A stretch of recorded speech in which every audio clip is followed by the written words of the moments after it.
Hi, welcome to Try Catch. इस video में हम सीखेंगे ऑब्जेक्ट ओरिएंटेड प्रोग्रामिंग के बारे में और ऑब्जेक्ट ओरिएंटेड प्रोग्रामिंग के कोर कॉन्सेप्ट्स के बारे में।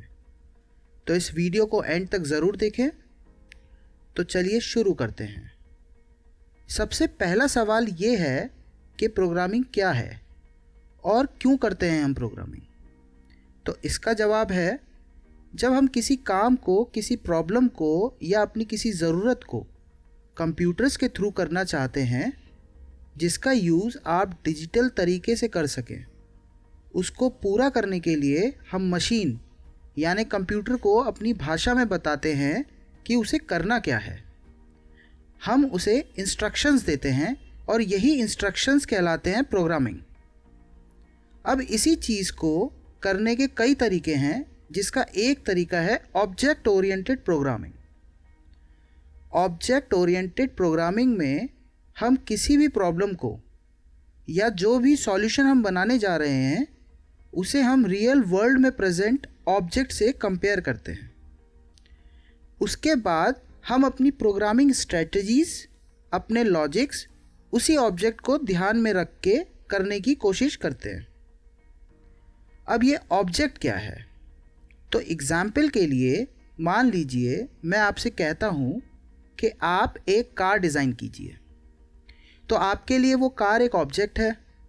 अब उस कार की कुछ प्रॉपर्टीज़ होंगी, उसके कुछ कैरेक्टरिस्टिक्स होंगे और वो कार कुछ काम करती होगी। तो कार डिज़ाइन करने के लिए आपको इन सभी चीज़ों को ध्यान में रखकर काम करना होगा। यही है ऑब्जेक्ट ओरिएंटेड प्रोग्रामिंग। अब कंप्यूटर की भाषा में ऑब्जेक्ट्स अलग अलग हो सकते हैं, बट ऑब्जेक्ट्स को आप इस तरह से समझ सकते हैं जैसा मैंने अभी बताया। अब समझते हैं कि वो कॉन्सेप्ट्स क्या हैं जो किसी प्रोग्रामिंग को ऑब्जेक्ट ओरिएंटेड प्रोग्रामिंग बनाती है। ऑब्जेक्ट ओरिएंटेड प्रोग्रामिंग के 4 मेजर कॉन्सेप्ट्स होते हैं। पहला एब्स्ट्रैक्शन, दूसरा इनकैप्सुलेशन, तीसरा इनहेरिटेंस और चौथा पॉलीमॉर्फिज्म। अब इन सभी को एक एक करके समझते हैं अपने कार वाले एग्जाम्पल के थ्रू। किसी भी यूज़र के लिए जो गाड़ी को यूज़ करता है तो वो गियर लगाता है। तो आप कहते हैं पहला गियर लगाया या दूसरा गियर लगाया, और उसी के बेसिस पे गाड़ी आगे बढ़ती है। तो अब आप देखिए, आपके पास बस उतनी ही इंफॉर्मेशन है गाड़ी और गियर को लेके जितनी ज़रूरी है। आपको ये पता है कि गियर लगाने से गाड़ी आगे बढ़ेगी, और आपको ये नहीं पता कि उस गाड़ी को आगे बढ़ाने के लिए गियर लगाने के बाद अंदर क्या क्या हुआ।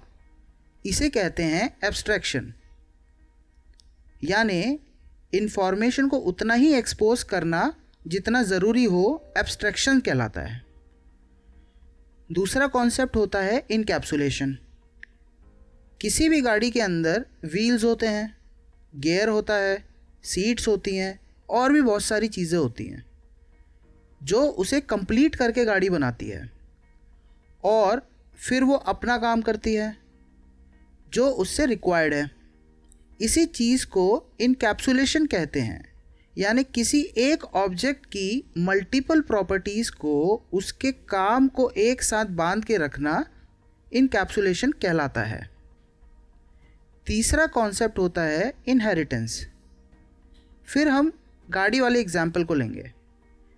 किसी भी गाड़ी में मेजरली 3 तरह के व्हील्स होते हैं, उसके 4 पहिए, एक स्टेपनी और स्टीयरिंग व्हील। अब आप सोचिए, ये तीनों एक ही जैसे हैं और जनरल कैटेगरी के पार्ट हैं जिसे हम राउंड शेप ऑब्जेक्ट बोलते हैं। अब गाड़ी में राउंड शेप ऑब्जेक्ट पेरेंट कहलाएगा, गाड़ी के 4 पहिए उसका चाइल्ड, और ऐसे ही स्टीयरिंग व्हील और स्टेपनी भी उस राउंड ऑब्जेक्ट पेरेंट के चाइल्ड होंगे। तो इन तीनों की ही तरह एक व्हील ने अपनी प्रॉपर्टी अपने पेरेंट से इनहेरिट करी, जो कि है राउंड शेप प्रॉपर्टी। इसी को हम इनहेरिटेंस बोलते हैं, यानी किसी भी पेरेंट कैटेगरी के ऑब्जेक्ट की प्रॉपर्टी का यूज़ करते हुए चाइल्ड ऑब्जेक्ट को बनाना इनहेरिटेंस कहलाता है।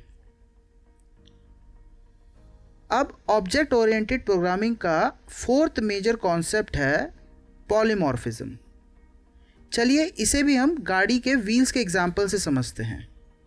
अभी हमने बात की कि गाड़ी में 3 तरह के व्हील्स होते हैं, गाड़ी के पहिए, स्टेपनी और स्टीयरिंग व्हील।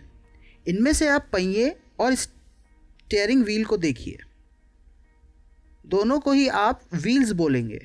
ये देखने में भी सिमिलर हैं बट इनका काम करने का तरीका अलग अलग है और एक दूसरे से किसी न किसी तरीके से डिफरेंशिएटेड है। इसी को हम पॉलीमॉर्फिज्म बोलते हैं, यानी एक तरह के 2 चीज़ों जिनका नाम सेम है बट वो किसी न किसी तरीके से अलग हैं। तो आई होप गाइस आपको ऑब्जेक्ट ओरिएंटेड प्रोग्रामिंग और उसके कॉन्सेप्ट समझ में आए। मिलते हैं अगली वीडियो में। अगर किसी ने सब्सक्राइब नहीं किया है तो वो प्लीज़ सब्सक्राइब कर ले और बेल आइकन को दबा दे ताकि वीडियोस के अपडेट्स आते रहें। और हाँ, अगर वीडियो पसंद आई हो तो लाइक ज़रूर कीजिए और शेयर कीजिए। शुक्रिया।